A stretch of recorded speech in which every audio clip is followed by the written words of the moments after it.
Penso che ci siamo, Presidente, quando vuole. Perfetto.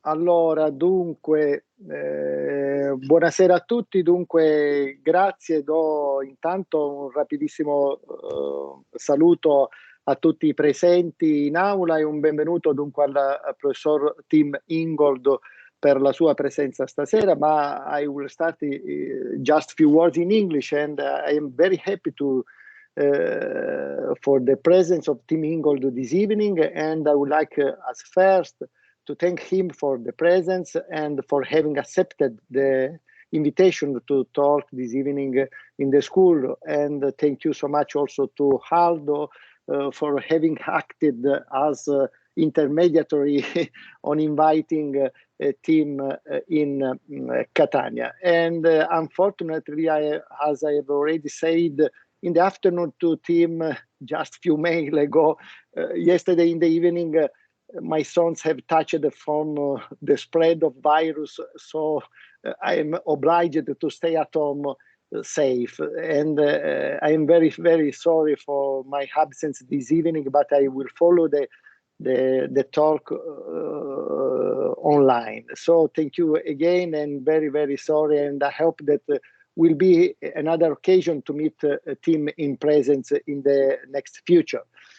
Anyway, Tim Ingold is absolutely a great scholar for all of us. Many of us, all the archaeologists, many of the archaeologists are following the talk online, have read and studied on the book and papers on Tim that Tim has written along his long career, and they represent a turning point, as Tim has many times written, on the understanding of the mechanism of activity of the ancient society from different point of view, from an archaeological, anthropological, sociological, and so on.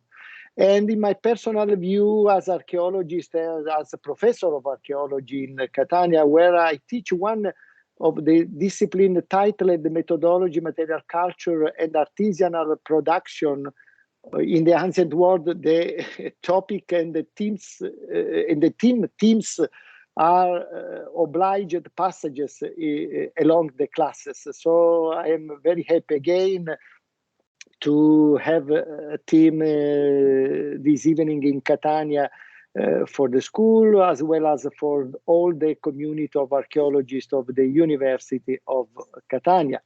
And before it's now time to hear Tim directly from his voice. And I would like just to pass some suggestions to how to hold the students. Many students of my classes are connected online. And going back to Italian, I would like to underline some passages that are very, very important. And this is the reason because I would like to suggest to follow in detail all the suggestions and the updates on the topic that Tim will deliver this evening. Dunque ragazzi, davvero l'importanza di avere Tim Ingold alla scuola, alla comunità è veramente un'occasione importante, perché ha rappresentato, come lui stesso ha detto in molti dei suoi lavori, quel turning point, quel punto di passaggio, quel punto di svolta che è servito per capire i meccanismi di funzionamento delle società del mondo antico, non più e non solo da una prospettiva strettamente archeologica, ma da una prospettiva antropologica, dal rapporto tra oggetti, uomini, cose e tutto quello che dietro questi meccanismi appunto vi sta. Questo è in fondo il senso di quella archeologia globale che noi archeologi conosciamo e di quell'impulso che gli studi di Tim Ingold, grazie ai suoi straordinari lavori, grazie alla straordinaria traduzione ripensata e, come dire, rimetabolizzata che Aldo ci ha dato qualche anno addietro, consentono veramente a tutti noi di essere veramente felici stasera di avere Tim tra di noi e di ascoltarlo davvero con grande piacere. Non vorrei dunque sottrarre altro tempo e thank you again Tim and Aldo, la parola a te. Grazie. Grazie, Presidente. I'm gonna switch to English now and just to introduce briefly, I hope, Professor Tim Ingold tonight. It's really a great emotion for me to be here introducing Tim and having had the privilege of spending a couple of days in the company of Tim and Anna. And it was really, really a great pleasure for me to have the occasion to spend this time together. And especially for me, it's quite emotional right now because today is kind of like closes a circle in my own, let's say, education, in my own training, a circle that started while I was a student in this very institution, while I was writing my master thesis and diploma thesis, which was about human-animal relationships in the context of the Near Eastern early Neolithic. So when I read one of the first book that I want to show you by Tim,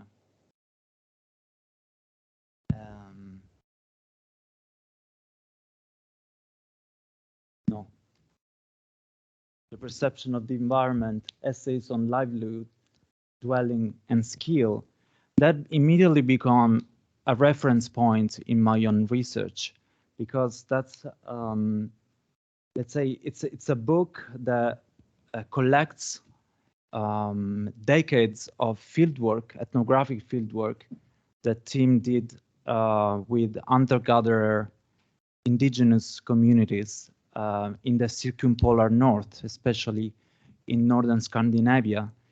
And so this book, which was published in 2000, is a key to imagining different ways of relating to the environment, to different ways of perceiving the environment, and especially non-human animals, and so on and so forth. So after that, I had the big privilege and great pleasure of working on the translation and Italian edition of another masterpiece of Tim making, which is, let's say, an inquiry on the work of the hand and making as a way of knowledge, and vice versa, of course, and as a way of relating, or as Tim would say, corresponding with the world. And this approach is done through an interwoven angle of what Tim calls the 4 A's: anthropology, archaeology, art, and architecture. So it was really a great experience, and my first translation experience, and something that I'm still very grateful to Tim to have given me, a text to work on, a text that I profoundly enjoyed. So I stopped being self-referential here. Sorry but certainly I cannot put aside my own experience in engaging with Tim's work in the session, and at the same time I'm trying to give you an overview of what Tim's intellectual project and life and works are all about. So it's very difficult task to introduce and to talk briefly about Tim's production and intellectual journey, but the more and more I engage with his works, with his essays, because it's mostly collections of essays, short texts about very different topics, the more I get to think of it as a complex and rich ecosystem where a variety of ideas are in relation to each other in many different ways.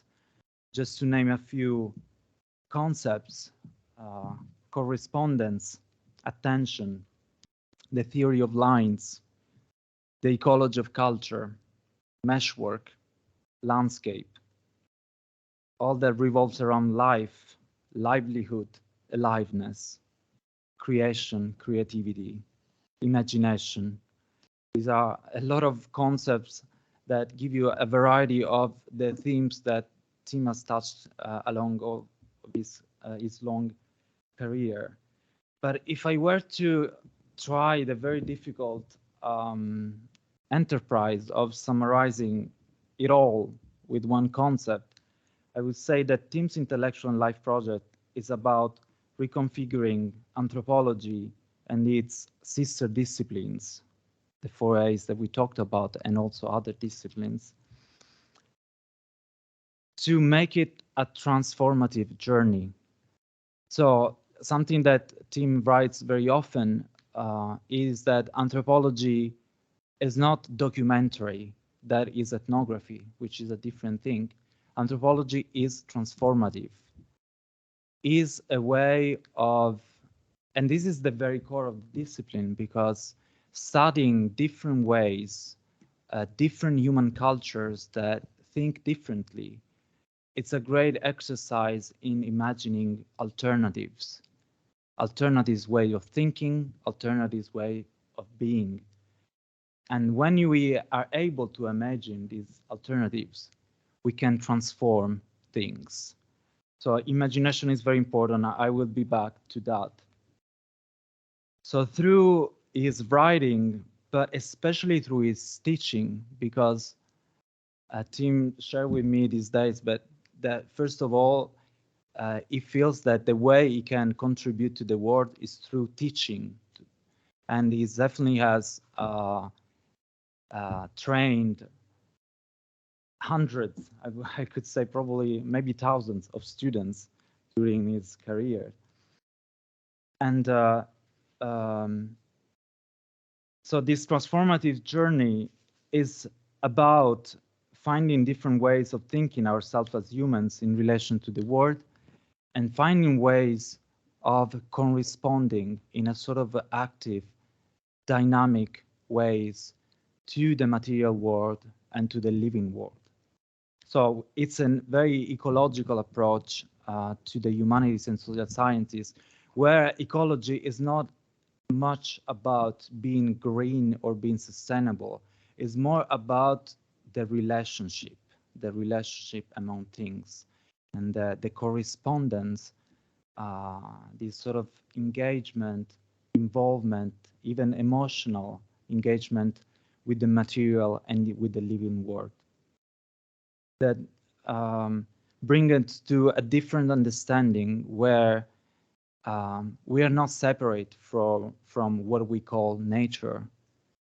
We are in a continuous dialogue with it. So in a way, Tim's work is more about wisdom than it is about knowledge. It's transformational more than it is documentary, as we said, or it's not about enlarging a baggage of knowledge. It's about actually transforming the way we know things. And this is actually one of the sources of some students' difficulties with it that they share with me. And they told me, like, I don't really get this. I'm not learning anything new. It's not like I'm not, and because it's really it's a matter of approach. It's a matter of transforming our way of knowing rather than learning new things. So I think this can be difficult because transformation and change is always difficult. But this is also part of that transformative journey that teaching and learning definitely are. So just to finish, I wanted to say a few words on some of the keywords of this lecture today, whose title is Imagining Culture, Regenerating Life. Wow, those are really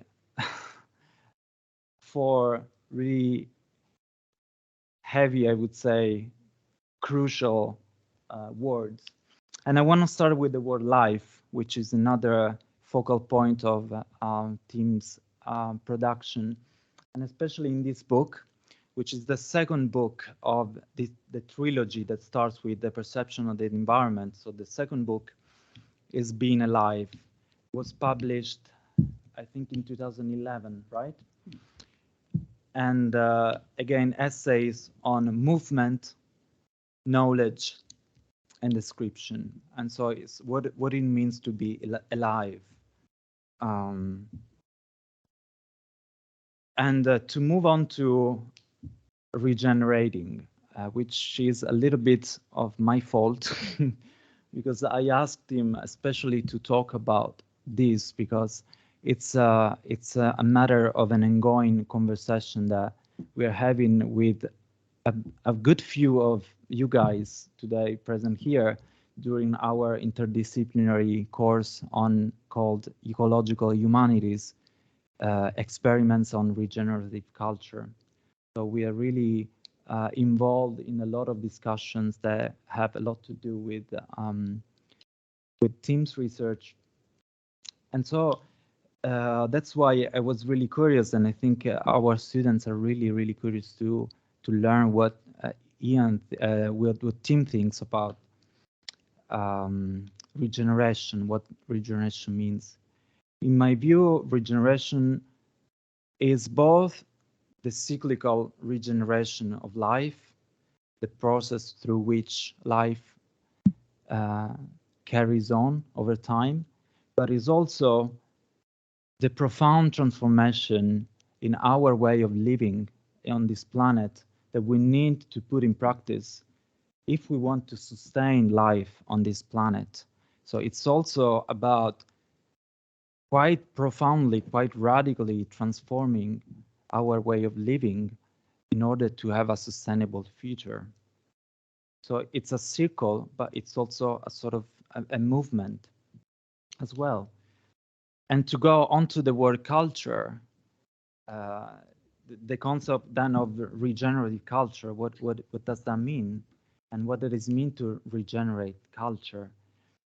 And we might think that sustainability is about technologies, but in fact, it's mostly about imagining alternative ways of coexisting on this planet.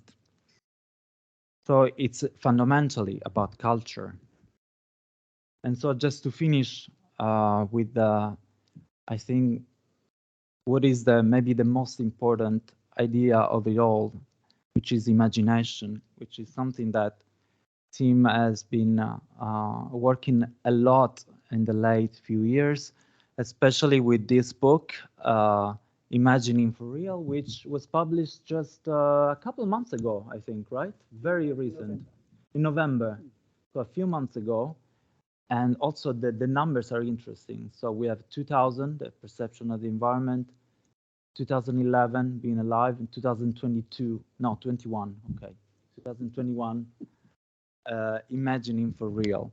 So it's, I know that Tim is going to talk about this, so I don't want to take more time. But imagination, I think, is key to all of these transformations, all of this transformative approach, and a lot to do with what anthropology is in essence, and how anthropology can contribute to transformation in this world. This is not only about the humanities and social sciences, that is also about the sciences, because imagination is also a crucial part of science. And I want to conclude quoting a very famous quote attributed to Albert Einstein, who used to say, imagination is more important than knowledge. So with this, without further ado, I will ask you to join me introducing and welcoming with us Tim Ingold tonight. Thank you.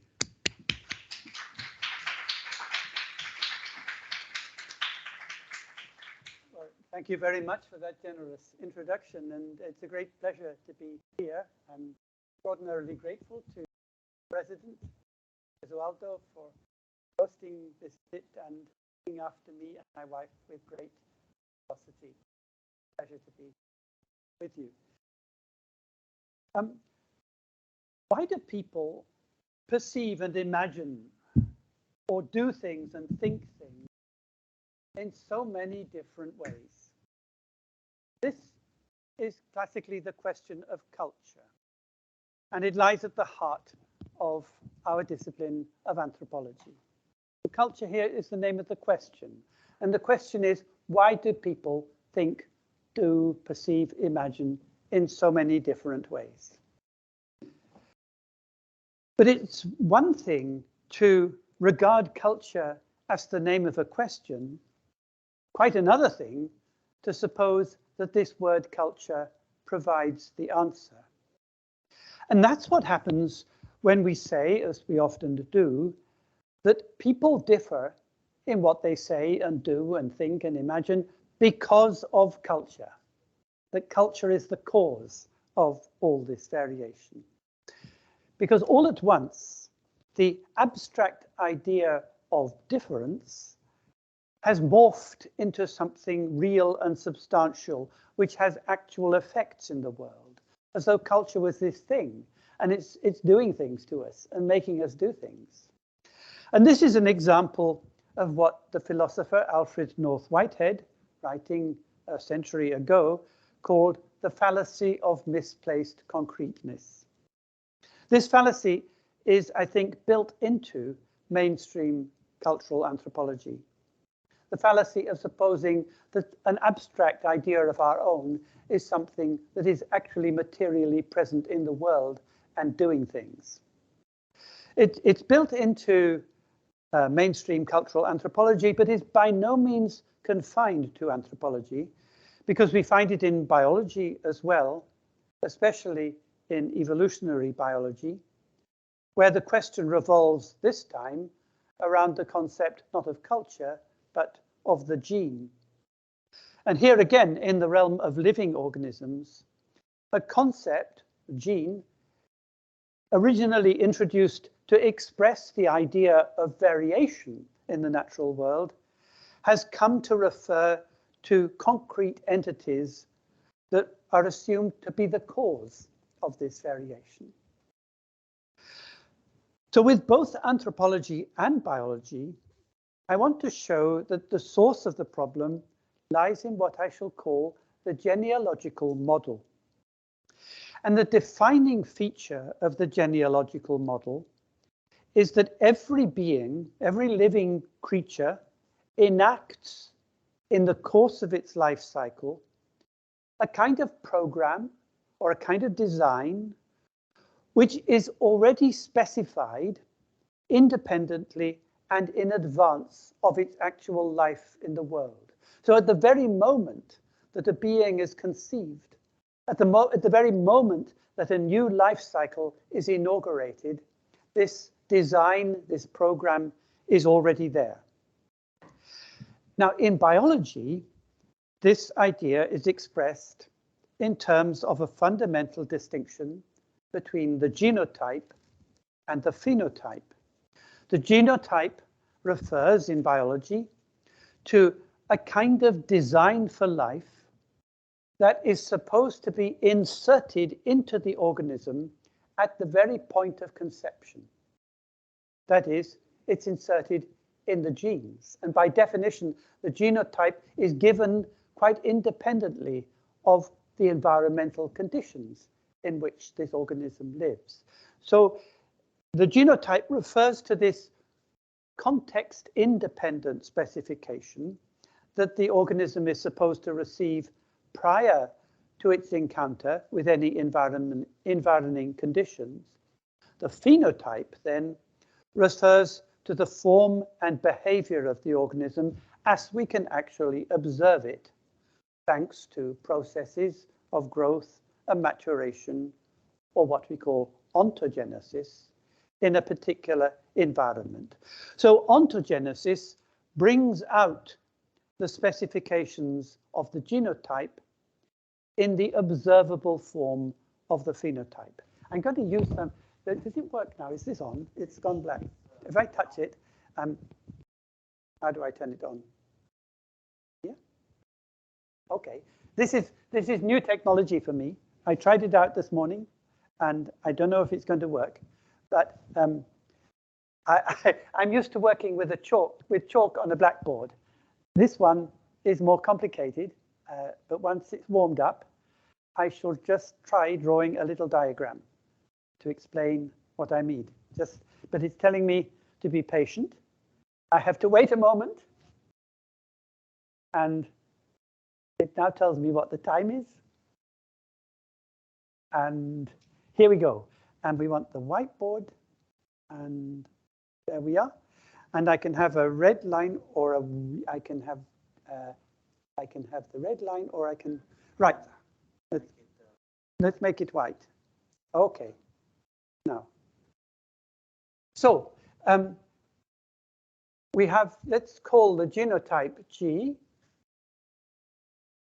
And that genotype is expressed in the form of a phenotype P under certain environing conditions that we'll call E.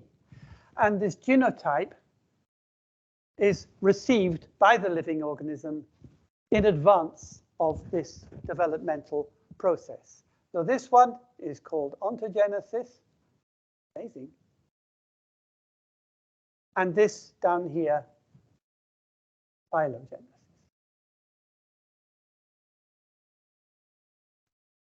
Well, that's sort of writing anyway. So the elements that go together to comprise the to compose the genotype are passed on or replicated quite independently of the ontogenetic process. Some kind of process by which the genes arrive here before they're then expressed in the form of the phenotype. That is to say, these genes are inherited from one generation to the next. And in biology, this split between life and inheritance is absolutely fundamental. Life goes on within generations, inheritance goes on between them. And that's the basis for the distinction between ontogeny and phylogeny. So ontogenesis is a life process, phylogenesis is not. So if you ask a biologist, where is life? Life is in this process here, the process that leads from the genotype to the phenotype. This process of inheritance is not a life process. It's simply passing on the information needed to get from one generation so that it can get restarted in the next. However, nothing in the genealogical model requires that the elements of inheritance should be genes. In principle, anything would do so long as it satisfies one condition, namely that it is capable of carrying information independently of any environmental context from one site of development to another. And this has led a number of theorists to propose a twin track model of inheritance specifically for human beings, who are supposed to differ from all other creatures in having this thing called culture. So along one track is the information passed down by the genes, and along the other is information passed down in analogous units of heritable information, whose habitat is said to be the mind rather than the body. And they have come to be known popularly as memes. So now we have two tracks. We have this one, and then we have another one. Let's call it M for memes and G for genes. These are linked somehow. Nobody knows exactly how. So that we have one track of memetic inheritance, cultural inheritance, one track of genetic inheritance. These two things work together through ontogenesis to realize a phenotype in a specific environment.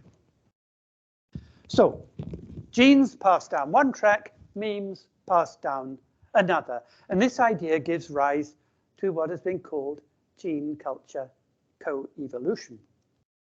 Ontogenesis then is driven by both genes and culture working together, or sometimes even at cross purposes, within a given environment. So the question then is, how is this cultural information actually passed on? And the answer that is given, most commonly by psychologists, is what is called social learning.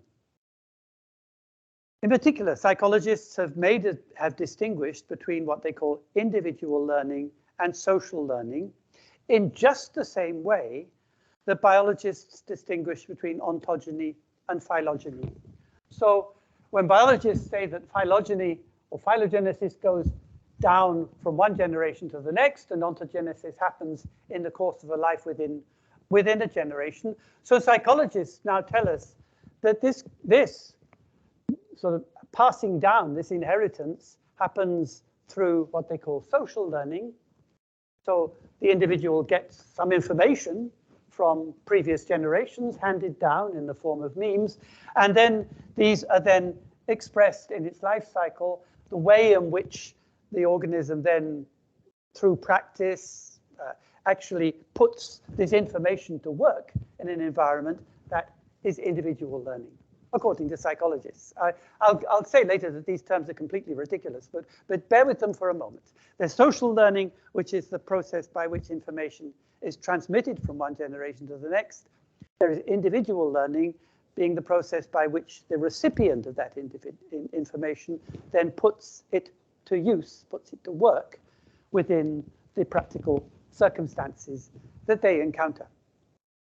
So let me try out with this theory, this genealogical model, let me try out a familiar example.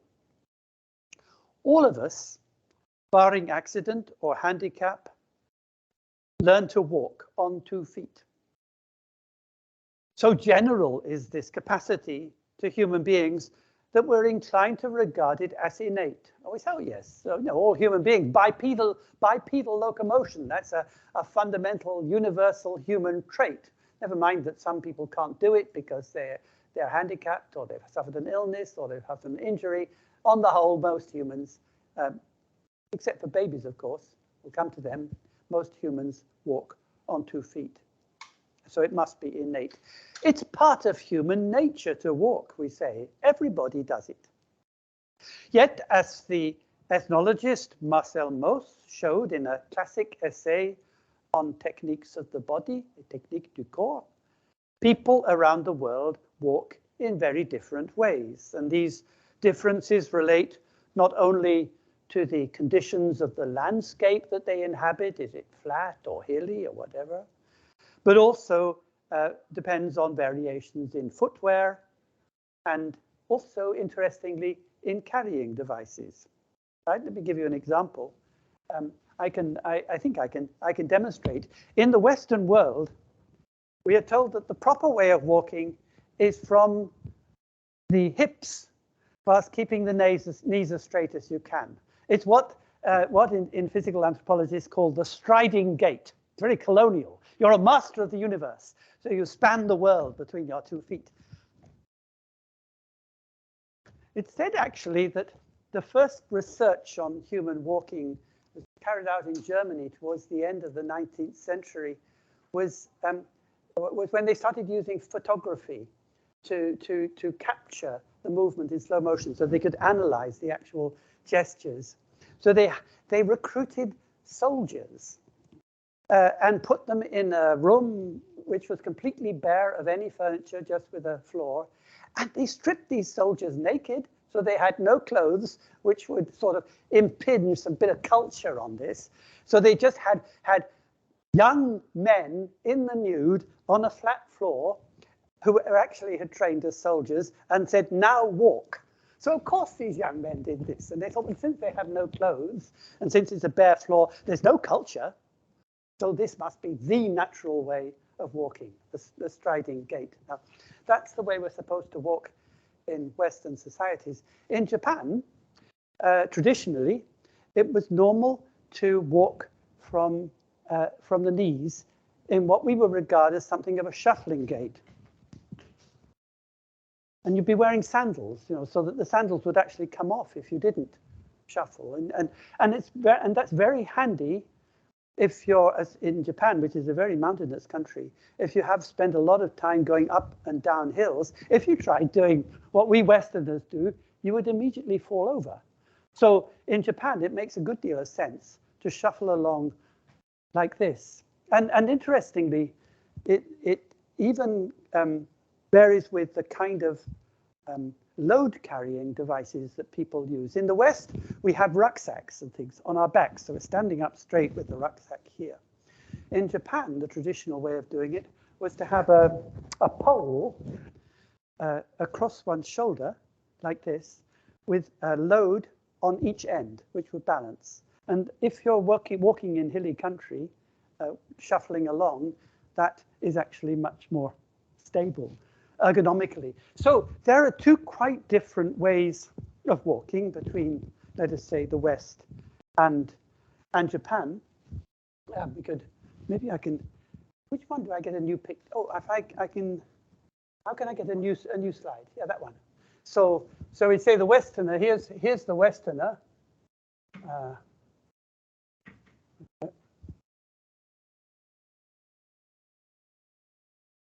And here's the Japanese person. I'm not very good on this, but he's got a pole and he's got something hanging from each. So there's the Western. There's the guy from Japan. So Westerners, as we know, I mean, ever since the ancient Greeks, have had a sort of obsession with uprightness. It's not just moral. It's not just physical. It's moral. A good person should stand up straight, without not put their hands in their pockets. So you should stand up straight. And this even goes to questions of training children.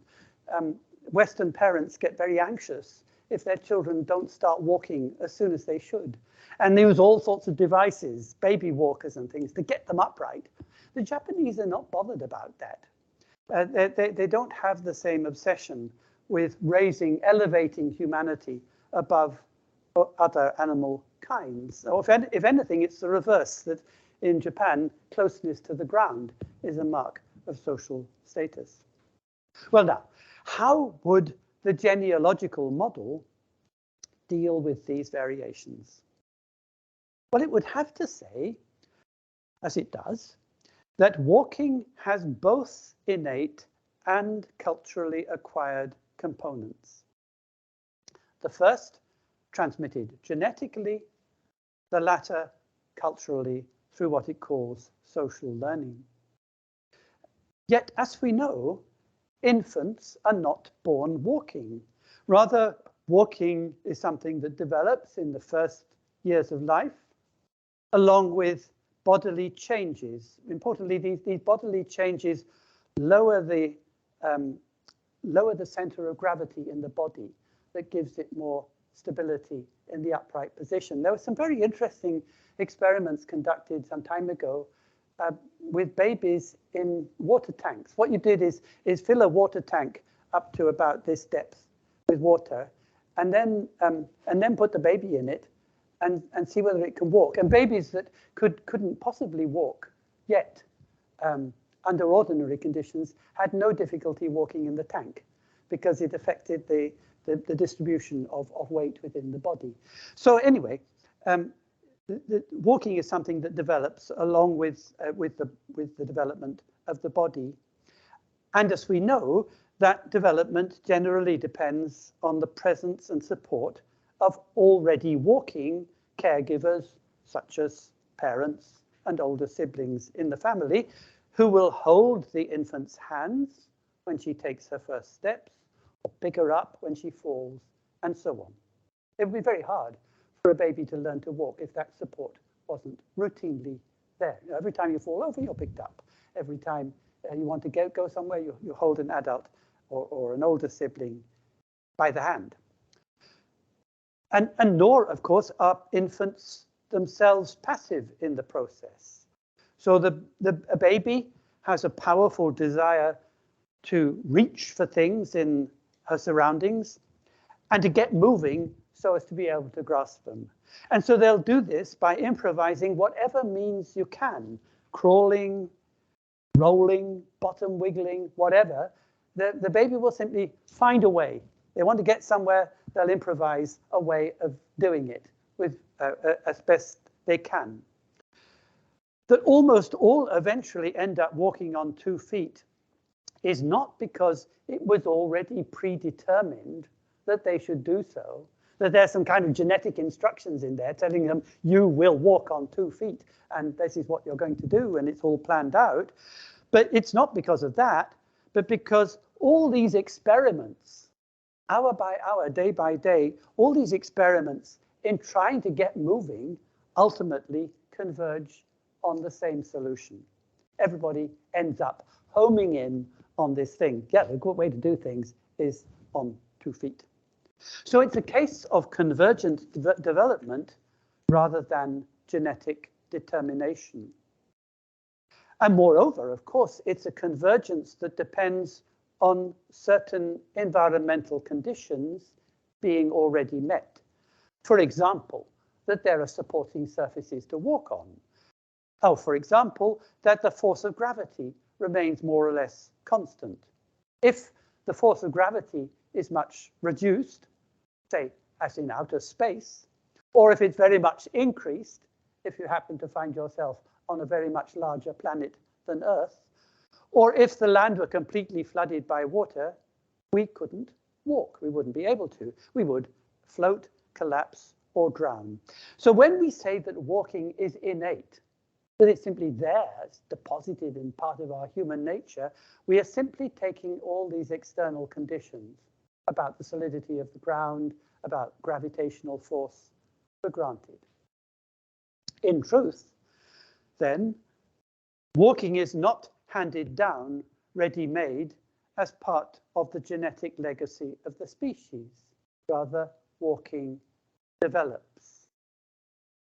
And in this development, it is not practically possible to distinguish the emergence of the capacity to walk from the emergence of the ability to walk in this way rather than that, in the Western way, say, or the Japanese way, such as from the hips or from the knees.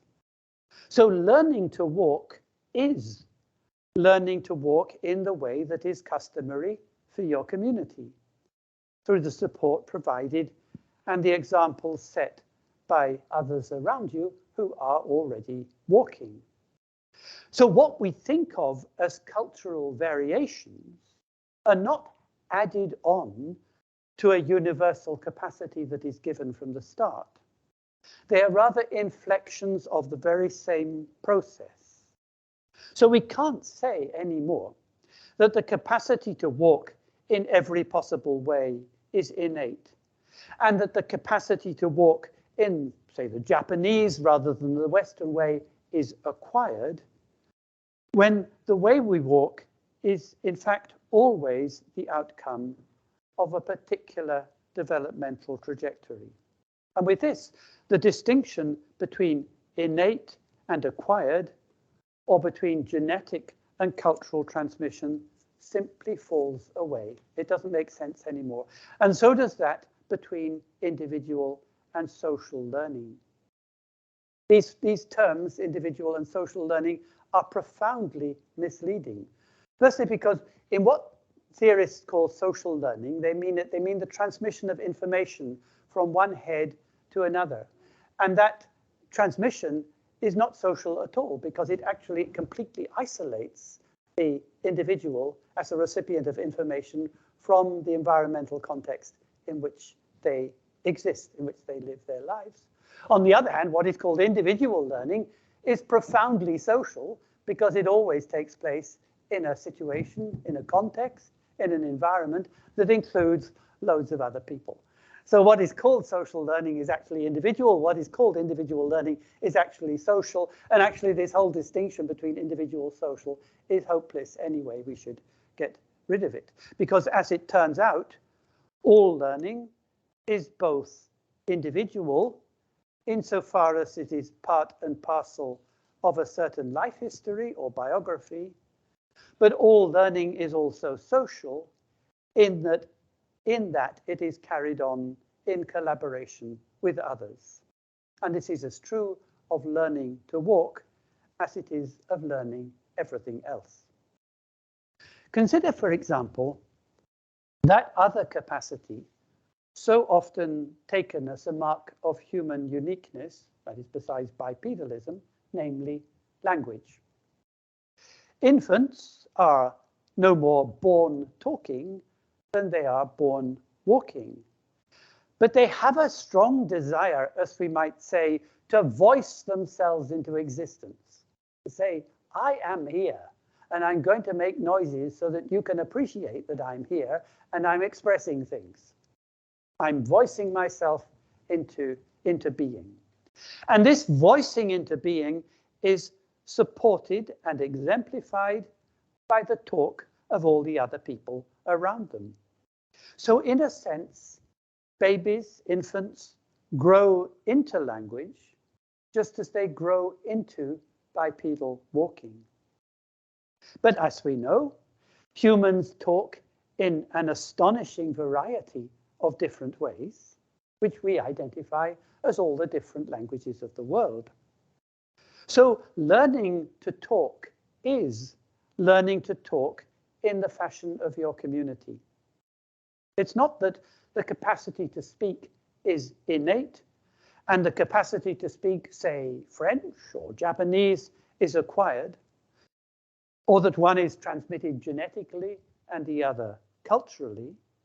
Rather, the capacity to speak in the way you do develops in the course of an intergenerational collaboration, in the course of a conversation that is going on involving both the young baby or the young child and all the other people around him or her. So this capacity develops. And the notion of language as a universal capacity, distinct from every conceivable language that is actually spoken, is nothing more than an abstraction of linguists. It's not something planted inside everyone's head. And indeed, the idea that such a thing as language exists, apart from all the manifold ways in which it is spoken, perfectly exemplifies Whitehead's fallacy of misplaced concreteness with which I began. And the same, of course, goes for the allegedly universal capacity to walk, or even the capacity for culture. These are things that are invented as abstractions by linguists, by anthropologists, by biologists, and then imagined to exist in concrete reality inside human bodies and minds, having the effects they do. Let's not forget that walking and talking in the first place are things that people do. They are activities that people carry on throughout their lives together. To walk is a verb, to talk is a verb. These are doings, these are activities, they're goings on, they're not objective entities. And it's through carrying on their lives together that people, and indeed living organisms generally, people endlessly create themselves and one another. So we could say that walking and talking are ways of human becoming. Now, I want to stress that saying they are ways of human becoming is not the same as saying they're ways of becoming human. It's not that we start off as only half-formed beings, fully primed biologically, but as yet devoid of culture, waiting to be topped up to become fully human through the subsequent addition of a culturally acquired component to what we have already inherited genetically. We commonly find this idea. So, for example, the baby who hasn't had a chance to encounter any culture yet must be fully formed biologically. He's got all the genes, but then needs to be topped up with this additional notion of culture. That would be the idea of becoming human in the course of their lives. And it's surprising how often you still find this idea in the literature. This idea of human infants as undergoing a transition in the course of their subsequent lives from being purely biological beings to becoming cultural ones. They're not quite human when they start because they haven't got this culture yet, but eventually they will receive it through some sort of process of acquisitions. And even prehistorians who had a habit not so long ago of comparing the course of history to the course of an individual life from childhood to maturity, even prehistorians would speak of our ancient ancestors back in the Pleistocene as what they still call anatomically modern humans, meaning that they were like us anatomically, biologically, but hadn't really got started on culture yet. There's this idea that there were people like us back then, early man, who is somehow nearer his origins than the later ones, who had got the biology, but still needed to acquire all the culture. They had yet to embark on this historical process of cultural acquisition. So, of course, any being born to man and woman must be human. But by this logic, some humans are apparently more human than others. Scientists are more human than hunter-gatherers. Adults are more human than babies. But with that's the idea of becoming human. But with human becoming, I mean something quite different. Not the filling up of innate capacities given at the start with cultural content, but a continual process of regeneration or renewal. Perhaps we should regard this word human not as a noun, to say you and I are humans, but as a verb, to human. To human is to become in that human kind of way through a continual process of regeneration or renewal or humaning. Homo est animal homificans. This was a phrase devised by the great Catalan mystic in the 13th century, Raymond Lull, trying to define what humanity was. And the only way he could do it was to say that the human is a humaning animal, becoming all the time, becoming who he or she is. Whitehead also had a term for this. He called it concrescence. Con, of course, means from the Latin, means with. Crescence means crescent rather than created, undergoing creation rather than fully created. So concrescent literally means undergoing creation together. So, and that, of course, is in effect a process of life, not just of life, but of social life, because it's done collectively together. And critically, in this process, nothing is transmitted, nothing is inherited, because literally, to transmit is to send across from here to here. I transmit a message, I put it in a code, and I'll send it across to you, and you will receive it. And if the transmission is successful, then the information should be received in exactly the form in which it was sent. Otherwise, something has gone wrong in the transmission. That received information, that transmitted information, may, of course, be subsequently interpreted in different ways, depending on the context, but the interpretation comes later.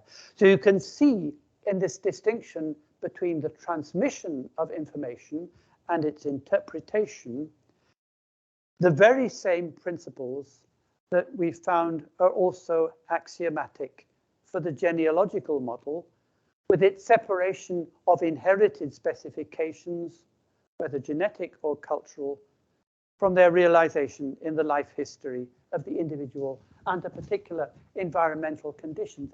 If I press this, yeah, I can get it. So this would be understood as a process of transmission, this as a process of interpretation. You transmit the information from one generation to the next. That information is then interpreted in the process of ontogenesis. So that the distinction is exactly the same as in the genealogical model. Transmission is to interpretation as phylogeny to ontogeny. Or to put it another way, ontogeny interprets phylogenetically transmitted information. And that's why the genealogical model places such an enormous weight on the concept of inheritance. For most biologists, and I've discussed this with many, for most biologists, it is simply inconceivable that there could be evolution without inheritance. This is ridiculous. You're talking about an evolutionary process and saying there's no inheritance? How can that be possible? So for evolutionary biology, inheritance is absolutely key to the possibility of evolution. And the same, of course, goes for theories of cultural evolution that are built on the same principles. Now, strictly speaking, for a property to be inherited, it must be passed on intact, without modification, from one generation to the next. Now, it may be, of course, that in the development of skills like those of walking and talking, children grow up to be just as competent as their parents. Or, for example, if you were to study the way in which apprentices learn a skill in a workshop, the apprentice studies under the master, who guides what they do and corrects what they do. And after a long period of practice, you might remark that the apprentice has become just as skilled, or perhaps even more skilled, as the master. But to say that the likeness or the similarity between the apprentice's skill and the master's skill is a result of a process of inheritance is to put the cart before the horse, as we would say. It is to say, rather than what is really happening, which is a process of convergent development, in which the apprentice has developed along the same pathway as his master previously developed, who was apprentice before that, also under a master, that you have a series of convergent processes of development. To say that that is due to inheritance is to short circuit that process and say that, well, actually, the developed skill was there from the start. So to say that skills are inherited is to attribute the convergent outcomes of a developmental process to specifications transmitted in advance. And the fallacy here, as the philosopher of biology Susan Oyama has put it very elegantly, is to posit information in advance of the processes that give rise to it. It's simply a case of circular reasoning, of cart before the horse arguments. But in the end, I think, it all comes down to the way we think about generations. There is a deep-seated tendency in modern thought to think of everything in layers. And so we think of every generation as a horizontal layer occupying its own slice of time, superimposed on the layers preceding it, which sink back into the past, and to be layered over in its turn. So we imagine generations like this. Here is generation, and then here is the next generation. Here is the generation after that, the generation after that, and the generation after that. And each generation occupies its own slice of time. The life of that generation is lived within that slice. Between them passes the genetic and cultural inheritance. And that gives us our familiar dichotomy between synchrony here, that's each slice of the present, and diachrony this way.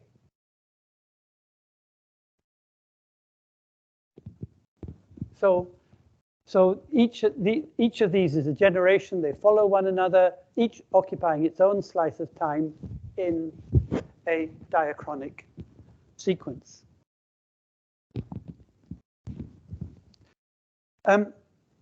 So what goes between layers is not life, but the information, whether genetic or cultural, needed to get life restarted in the next. And this division between life and inheritance, between ontogeny and phylogeny, is, as we've seen, fundamental to the genealogical model. And we can see it most obviously in the ways in which genealogies are rendered diagrammatically. So, for example, on a typical anthropological kinship chart, people are represented with little dots. If you're a woman, it's a round dot. If you're a man, it's a triangle. And if you don't want to say whether it's a man or a woman, the convention is to draw a little diamond like that. Okay, so that's a person of either gender. Okay, here he or she is, and all of that life of that person is compressed in that dot. Now let's suppose then that there's a relationship that this is a parent, and this one here is a child. So okay, it could be a boy or a girl, it doesn't matter. And then we draw a line. If we're drawing a genealogical diagram, here's a line. And we say, okay, this is a relationship of parenthood between parent and child. And maybe these people, maybe there are lots of children. So we draw a line like this. So here we have a generation of kids coming from this one parent. So we have the horizontal line referring to the generation and the vertical line going in between one generation and the next. But the people themselves are compressed into these little diamond shape or triangles or circular blobs.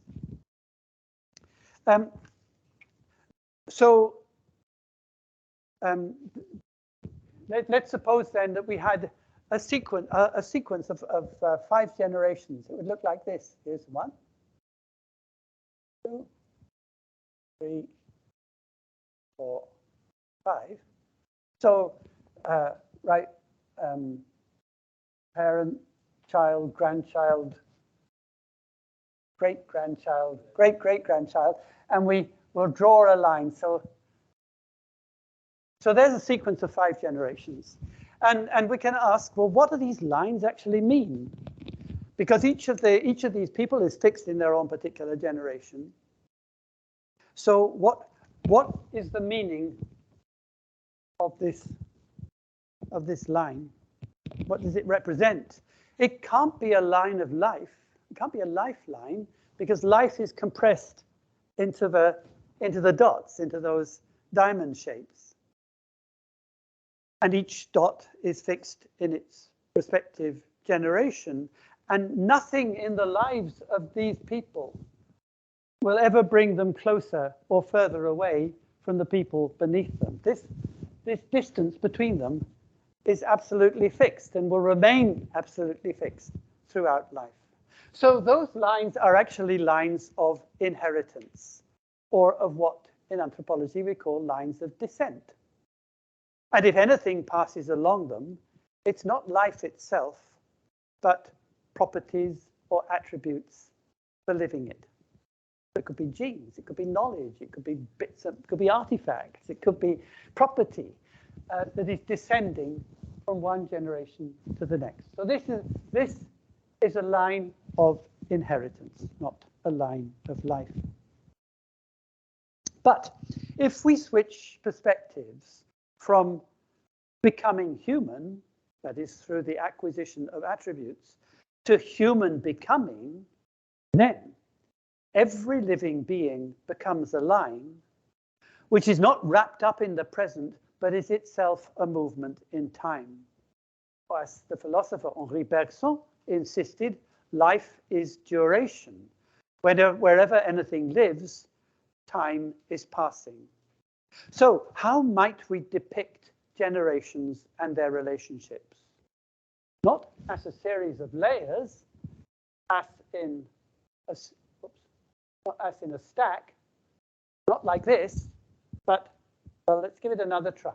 Let's suppose that we have a person, and instead of drawing the person as this little dot, I'm going to draw the person as a line. And because the life of this person is a temporal process, that it has a duration, I'm going to draw it like that. So there's the life of a person, right? They only live a certain, and then let's say that at a particular moment, this person has a child.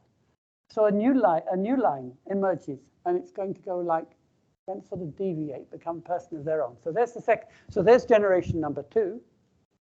Then let us say that this person then has a child, and actually that child gets to know its grandparent rather well. So there's going to be some contact here. So here, this this is a child meeting a grandparent. And here's another one. And so we can carry on. It's always a little tricky to draw this, but we got another line coming like that and another line coming like that. And so instead of this, that stack of layers, you've got something like this, a braid of lives that are overlapping longitudinally along their length.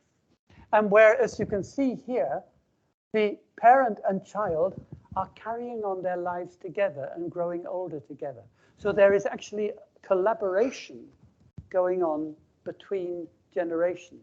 And that intergenerational collaboration is itself part of a life process. So, of course, no one lives forever, but in the braid, as new strands are continually introduced, as old ones give out, the braid itself, that is life, can continue indefinite. So here, although no strand is more than a certain length, this braid that is woven through the overlap of strands can carry on forever. Or another sort of analogy, which I quite like, is to think of life as a rope. And the rope is twisted from fibers. As you're making the rope, you're always introducing new fibers as old ones give out. So the rope can carry on forever, but every strand is only of a certain length. But what holds the rope together is the contact, the friction of lives going along, running alongside one another and collaborating with one another. And getting back to the point that nothing is actually transmitted or inherited, so what then is culture? Well, culture is the wealth of meaning drawn from the experience of intergenerational collaboration. So what we're calling culture is something that is continually grown, continually refashioned in the work of generations laboring together in the business of keeping life going. So most crucially in this conception, life in itself is an intergenerational process, and each generation in this sense leans over the next in a gesture of care. I mean, so this line here is leaning over that line here. Or you could perhaps draw it horizontally like this. Each generation is leaning over the next and nurturing it in a gesture of care, even of love. And for Bergson, who I mentioned a moment ago, this leaning over is of the very essence of life. And yet it is precisely this that is denied by the genealogical model, which right from the start separates successive generations by the line of inheritance, which comes between them and holds them ever apart. So there's no room for care in that model. Now, this way of thinking about generations as strands in a braid rather than layers in a stack has three important implications. and I'd like to conclude by saying a few words on each of them. The first has to do with the way we think about relations of kinship. Or perhaps the most fundamental relation of kinship from which others are derived is between parent and child, or what is technically called filiation. So we can get back to this diagram. If I can find the right one now. I don't know whether I can find the right one. But I'll draw it again. So the comparison is between thinking of filiation like this and thinking of filiation like this. Right? Here's parent, child linked by a relation of inheritance. Here's the life of the parent and the life of the child. And during this period, those are lives that are growing older together. So what we can see from that is that what matters for the creation and regeneration of kinship is not genealogical connection itself, but the process of growing older together. And the implication of this is that living beings can forge kinship relations with one another even if they have no genealogical connection at all.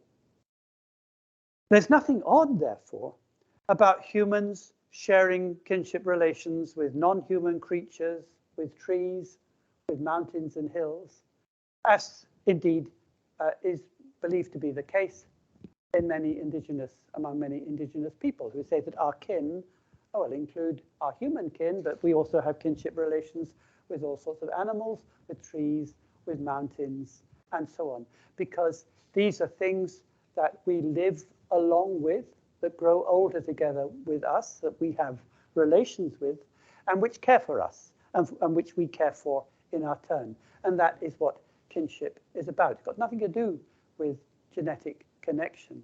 But we're still so tied to this idea of genetic connection that, for example, many years ago, the primatologist Jane Goodall, when she finally shook hands with a chimpanzee, which she'd named Old Greybeard, I think, the popular press described it as the handshake that spanned 4 million years, or whatever, many million years, when the line of descent leading to humans was supposed to have diverged from the line of descent leading to chimpanzees. To which I would respond, well, how many million years do you span every time you stroke your cat? Because you actually have a much closer relationship with your cat than you have, or most of us have, with a chimpanzee. And what matters so far as the cat is concerned is that you and the cat are members of the same household. You have very close, you have very intimate relations, and you care for one another. So you're actually much closer kin with the cat than you are with the chimpanzee. And the fact that the chimpanzee is closer genetically has got absolutely nothing to do with it.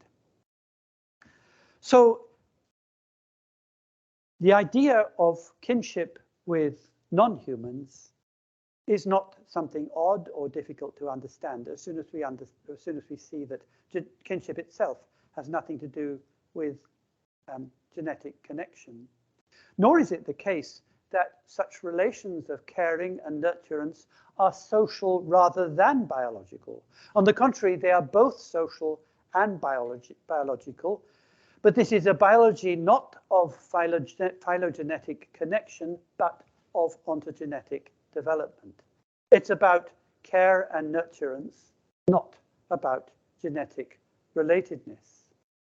And even if we were to take the closest relation of all, say between mother and child, the closeness rests not on the fact that the child shares a proportion of the mother's genes, but rather on the fact that the first 9 months of the child's life, which are absolutely formative for future development, have been spent in the mother's womb. That is what matters, not genetic connection as such. The second implication I want to mention concerns the way we talk about difference. In the genealogical model, difference is typically rendered as diversity. that we talk about biodiversity or cultural diversity, as though we had all these different species or all these different cultures, and they can all be mapped in some kind of great phylogenetic tree showing their connections and divergences.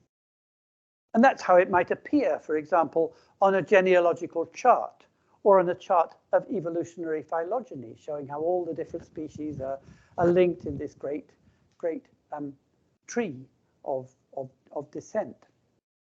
So here, all difference has fallen out along lines of descent to yield a picture of either biological or cultural diversity. And yet, as I've already shown, a world conceived as a reservoir of bio or cultural diversity is a world devoid of life, because the lines that make up this picture are not lines of life, they are lines of descent or transmission or inheritance. Life, to the contrary, is an ongoing process of differentiation. So there's a distinction between diversity and differentiation. And differentiation is the process in which lines of life distinguish themselves from one another in the very course of going along together. It is about living together in difference. And that's what matters from the point of view of the regeneration of life. It's not that we should do all we can to conserve diversity or get terribly anxious about the loss of biodiversity, as though the world was some great museum in which all these different things were stored. What matters is that we should enhance the possibilities for symbiotic coexistence, for different forms of life to carry on their lives together, and in so doing, continually develop and differentiate themselves from one another. So symbiotic coexistence is much more important in this view than bio or cultural diversity.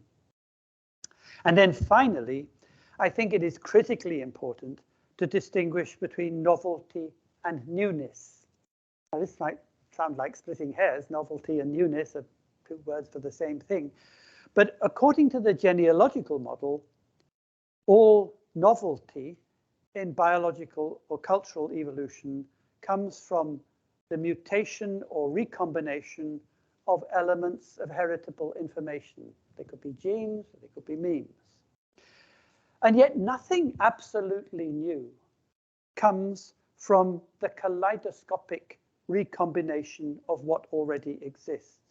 So novelty, like when we buy a novelty from the shop, it already sets ends in advance of lives which are destined to realize them. Novelty is about ends, about having new targets, new things to play with, new ends in life. And when we think of life as the realization of potential, it's as though, well, when we've reached these ends, then potential is used up. It might as well die off and wait for the next generation to come along. But newness is not about endings, it's about beginnings. And the regeneration of life means putting newness before novelty. And in that lies the perpetual concrescence of the world. I'll stop there. Thank you.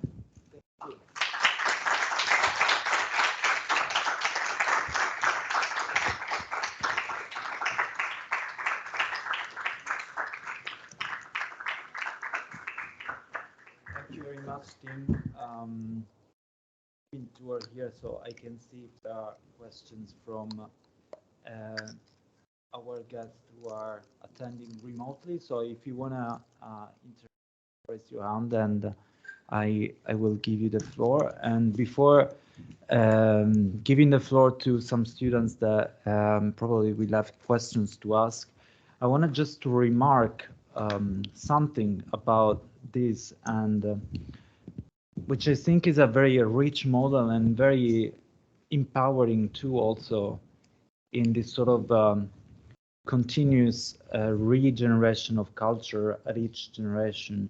And especially thinking of the way we teach the educational system, especially talking about the university system, somehow it's very much, you said before, that information needs to stay intact in the transmission. And sometimes what we see is exactly that. We have students sitting on, their tables and absorbing whatever they've been told or showed on a screen on a PowerPoint presentation. And then at that point, they just have to absorb something that is intact. And maybe later, when they become academics themselves, when they become scientists or scholars, they can start changing things. But I think if we reinterpret it according to this model, it's more of a, collaboration that is going on between a teacher and a student. And it's more empowering both for the student, who has immediately the possibility of contributing to what is being passed on, and also on the teacher as well, because there is also a mutual, learning. So I think, and a very interesting implication could be also in this sense. This is all I wanted to say, because I know that there are questions from students, so I just wanted to start asking students if they want to ask something. So. Just whilst we're waiting, it's absolutely true what you say about education, that the dominant educational model is a straightforward translation of this into practice. The implications are the same. Yeah. Please, can you come closer to the microphone? Otherwise, people online will not. Thank you.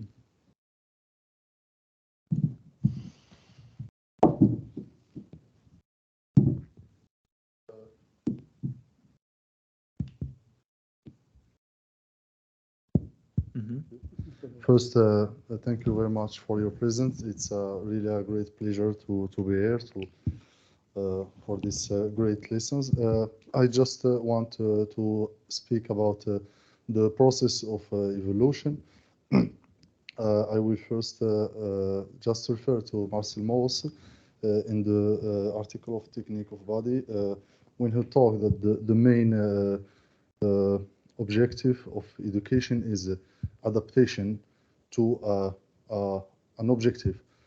So he talked that there is a lot of biotypology, and for each biotypology we try to adapt a specific education. So we can talk, for example, in one family, parents give different education to the children. So we adapt to a way of working, talking in correspondence to the address, to the objective, to the role, social role, position, function.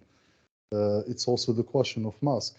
So I want just to ask if can we consider that aesthetics is the key of the boundary of evolution? Thank you. If aesthetics. Aesthetics. So aesthetic evolution, it's also the cultural evolution. So it's always the moment when we decide to go on culture. And thank you. I don't know. That's a tricky one. I hadn't really brought aesthetics into it. I mean, Mauss was fairly traditional in his thinking about moral education, in the sense that we are. There's one point, for example, I think in Technique du Corps, where he's talking about the difference between, he's introducing the concept of habitus, and he's making the distinction between mere imitation, or what French would call habitude, and habitus, and the first is just where he says, well, kids imitate, and some kids are better at imitating than others, and sometimes ways of doing things just kind of rub off by accident. It's as accidentally as catching a virus. You happen to have a contact with somebody and you pick up some habit, and that's entirely idiosyncratic. But there's another thing altogether, which involves the systematic education of the next generation to, for example, walk in the way that is considered to be respectable for people of your status or gender in your society. And that would then become a matter of aesthetic judgment. I mean, that at that point, people say, this person walks very gracefully, this person walks very well, that person doesn't. And that would be a judgment that is made according to these kinds of cultural standards. I think the challenge of your question is, how would you adapt those notions of aesthetic judgment to an alternative model which would see culture not as something that is imposed through moral education, but as something that is continually generated through the collaborative work of generations? What would be the aesthetics? And I think the answer would be, I mean, I have found much inspiration from the work of John Dewey, and John Dewey elaborates on a kind of what he would call a practical aesthetics, where the judgment is based on really on the skillfulness with which a task is executed. So the judgment of a craftsperson or of a walker would not be about how well they conform to a particular moral standard, but how fluently and skillfully the action is executed. And that's I would think that would be the way to go, even in terms of education as well. But I'm not sure. It's a tricky question. I'm not sure that I even answered your question, but anyway, okay, so it's an attempt. Good evening. We're very happy to have you here. And my question was about the last thing you said about novelty, because in your book, Imagine for Real, you said that the all-consuming logic of commodity capitalism configures the imagination as an incubator for ideas, the creativity of which is defined as the measure of their novelty. So I was asking myself, in a capitalist world like ours, is it still possible to create this relationship between generation, and is it possible to imagine for real without getting frustrated by the overwhelming logic of capitalism? Thank you. Well, one answer might be that as long as we're trapped by the overwhelming logic of capitalism, we're a bit stuck, and the frustrations are bound to continue. And I do think it's the case that as long as that logic is as all-embracing, all-encompassing as it is now, it would be very difficult to establish a sense of renewal that gives hope to future generations, and this is indeed a problem. I think we're a number of. I mean, we're obviously at a critical point in all sorts of ways, economically, climatically, politically, and all these things seem to be coming together. And it looks to me as though, I mean, no, let me start again. It is quite obvious to everybody that the logic of capitalism is unsustainable. There's no way in which you can simply keep on going. And of course, when the pandemic broke out, lots of commentators were coming along and saying that none of us have been able to stop the momentum of capitalism, but maybe this virus would, but that didn't happen. So what we're seeing around the world, I think, is the collapse of global capitalism, or the collapse of neoliberalism, which everybody knew would come sooner or later. The difficulty is but we don't know what is going to come after it. Nobody has a coherent understanding of what a post-capitalist world would look like, let alone how we would actually get there. I don't, but we are sometimes offered the alternatives of either, well, let's see if we can stick with capitalism and tweak it a bit so that maybe it'll be all right. We can do some sustainable development, have some sustainable development goals and all this sort of stuff, and maybe we'll muddle through. And on the other hand, people saying that we need a total revolution. And neither of those really seem viable. We need something else, but I don't know what it is. Until we've got that, we can't begin to hope for a regenerative future. But one thing I've just become convinced of, only in the last year or so, or maybe whilst putting that book together, is that so much of the fault lies in the way we think about generations. And this way of thinking about generations, this layered way of thinking, is widely taken for granted, not only by proponents, but also by critics of the capitalist world order. And I can't help thinking that if we could just start thinking about generations differently, if we could just realize that this way of thinking about generations is the exception rather than the rule in human history, because throughout most of human history, generations have worked together in producing their own livelihood, their own future, or in peasant agriculture and so on. That was how it was done. And only since around about the 17th century, with the decline of domestic modes of production and the transfer of educational functions from the family to the state, have we got this way of thinking about generations. So it's the exception rather than the rule in human history.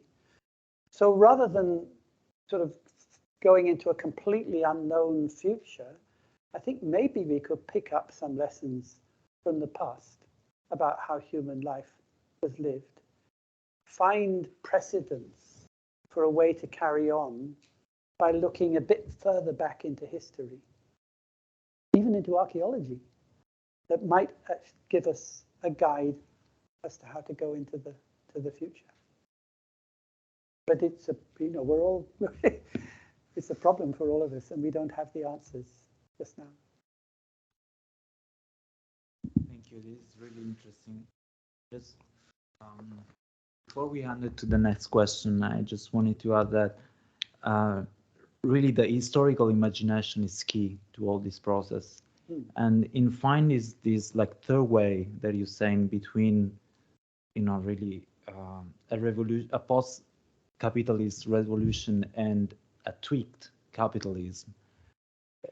We really need to, put all our imagination into work to really devise what it is. And I think it's very interesting contribution that you're giving us, talking about this intergenerational dialogue, which is something that sometimes it's not explored enough. It's always about maybe younger generation doing it all. But I think that this is really valuable, and I think this room now it's an example of, very different generations putting their minds and their imaginations together on the issue of like how to regenerate life, really. So thank you. I thought that was Miriam having a question too.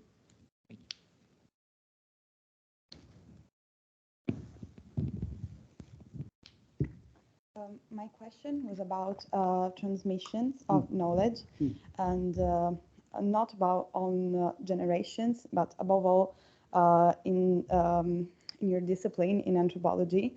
And I was wondering about the purpose of anthropology on a large scale, because if we do make the distinction between making and thinking, we are underlining that there is a distinction between these two ways of learning.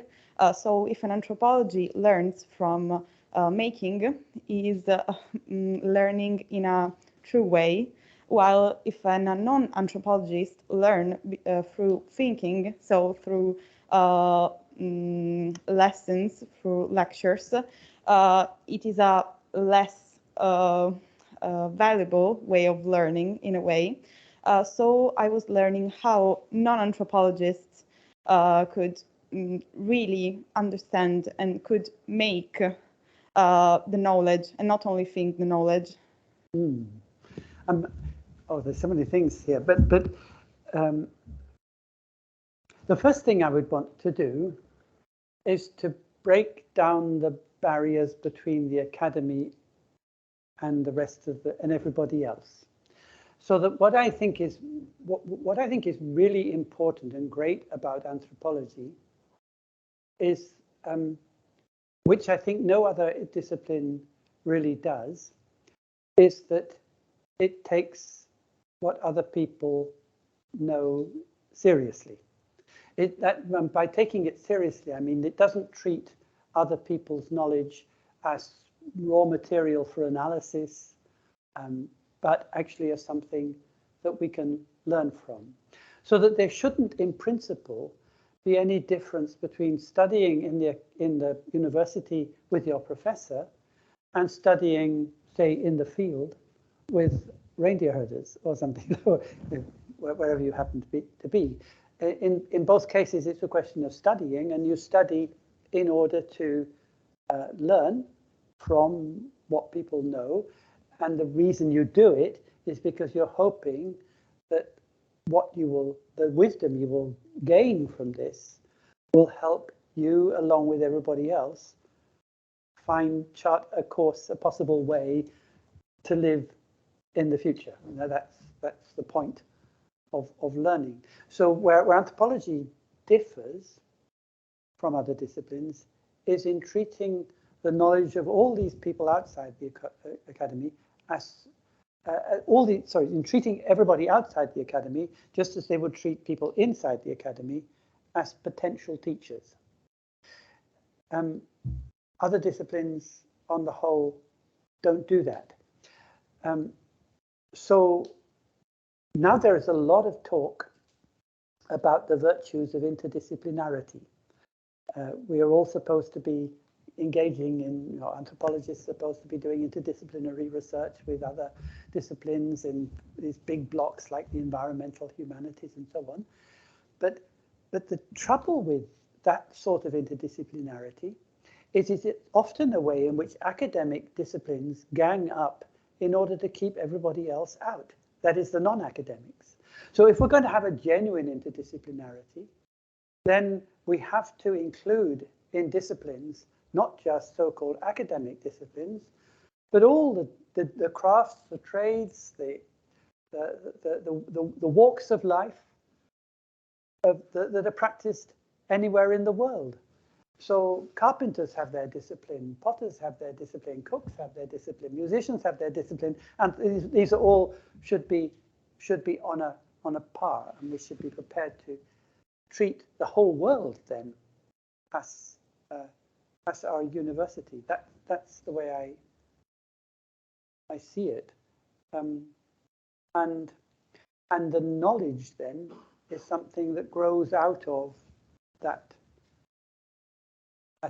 involvement. I don't know whether that answers your question, but maybe some way.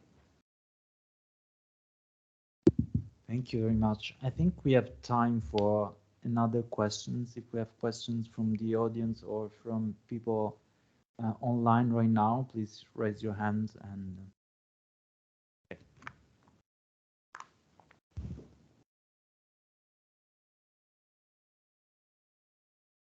Hi, and thank you. Hi. I wanted to ask, to come back a little bit on two words that I really think are important, which are coevolution and correspondence. because I was thinking on my line of research on biodiversity and wheat selection, and how we had a lot of animals and plants that have been allied to Western culture, and how we actually have been nurturing them, selecting them, reproducing them all along the centuries. Mm. And then modern techniques arrived and modern needs. And we have cultural lines and environmental lines mixing together. But I wanted to ask, as a clarification, whether coevolution is a value or a fact, meaning that if we have a kind of relationship with, let's say, wheat, in a exploiting or dominating way, as to reduce their biodiversity rather than nurturing it and caring for their internal diversity. Can this kind of selection, exploiting selection, be considered coevolutionary?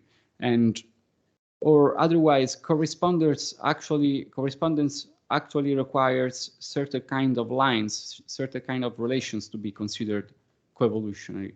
Mm. Thank you. Just to forestall any misunderstanding, Enrico there was referring to coevolution in the sense of the way in which species evolve side by side together, and not to the way in which the word is sometimes used by so-called gene culture coevolutionists who are talking about something quite different. Just as a clarification, because this word coevolution has been hijacked sometimes and used in very different senses. So we're talking here about the way in which different kinds of animals and plants and people evolve together, as clearly they do as parts of a wider ecosystem. And one could make an observation to begin with, that habitats that have often been most disturbed by, for example, human activities, are also often the most diverse. And this is still happening today. So, for example, the banks on the sides of motorways offer wonderful environments for predatory birds, hawks, kites, birds that have become rather rare and are coming back because of habitats that have been opened up as a result of road building, building big roads. But there are plenty of other examples of that, where disturbance actually, by mixing things up, actually increases the viability of an ecosystem. So we shouldn't just assume from the start that human engineering is bad for environments. There are many ways in which, often in quite unintended ways, it's turned out to be good. But the other point is about flourishing. What we're interested in is having environments that are flourishing, and it's true that that if you have a great deal of genetic homogeneity, then those environments tend not to flourish, partly because they become incredibly vulnerable to disease. I mean, if all your varieties, if you reduce all your varieties of wheat to one, and a disease, you happen to get a pathogen, it'll wipe out your entire crop. Whilst if you have lots and lots of different varieties, the chances are that some will come through fine and others won't. So that clearly the kind of homogenization that is often driven by commercial interests, looking for big profits, is not helpful in terms of of lasting food security. So, I mean, I think what I'm saying is that the world is by nature mixed up, and a mixed upness is absolutely central to life processes. The difficulty comes when we want to sort things out and divide things up into categories so that everything within its own category is the same. And we can see that clearly in the case, if we go from the living world to think about the mineral world, you know, the world is full of heavy metals, which occur all mixed up together in various kinds of particularly volcanic rocks. And so long as they're all mixed up together, they're fine. And they provide sometimes very important scarce elements that are necessary for living beings. But if you start trying to purify them, to extract them, and get pure lead, pure mercury, and so on, these heavy metals purified and isolated from the mixed up state are extremely dangerous and extremely polluting and can cause lasting environmental damage. So it seems as though the problem lies not in the mixture itself. The problem lies when we try to sort this mixture out into to refine it. That's the right word. To refine the mixture into categories. And the worry I have is that the very logic of biodiversity actually encourages us to do that. It's trying to say, you know, we need to sort all life out into different species and say, this is this species, this is that species, this is the other one. And that's just where the problem lies. If we say, well, let's not worry about whether this creature is this species or that species. I mean, let's recognize, for example, that we're supposed to be the human species, but that was it 60% or 90% of the cells in our body belong to bacteria that are not part of our species at all, that the human body is actually this vast ecosystem. Is it really helpful to think of life in terms of these species-specific taxonomies at all? And yet the whole logic of biodiversity depends on that. I'm inclined to the view that we should rather, you know, celebrate mixed upness and see how that works. And if we treat every living being as a very mixed up thing that takes in stuff throughout its life from all sorts of places and mixes them up and becomes the peculiar creature that it is, then that's a more useful way of looking at evolution and co-evolution than the way that that follows the logic of taxonomy. Thank you very much. I think it is time to conclude this very rich, interesting evening. And so again, thank you very much, Tim, for joining us today. And it was an absolute pleasure to have you tonight. So thank you everyone for attending too.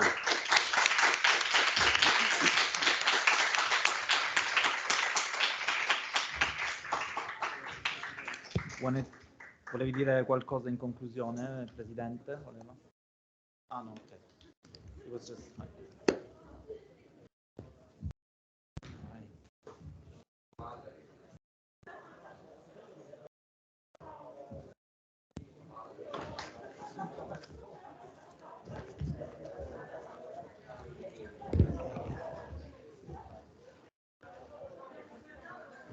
Okay, was that all right? Thank you very much. Is it on the right topic? Yeah. I think it was absolutely really interesting, and to me it was pretty easy to follow as well. So I think. I hope so.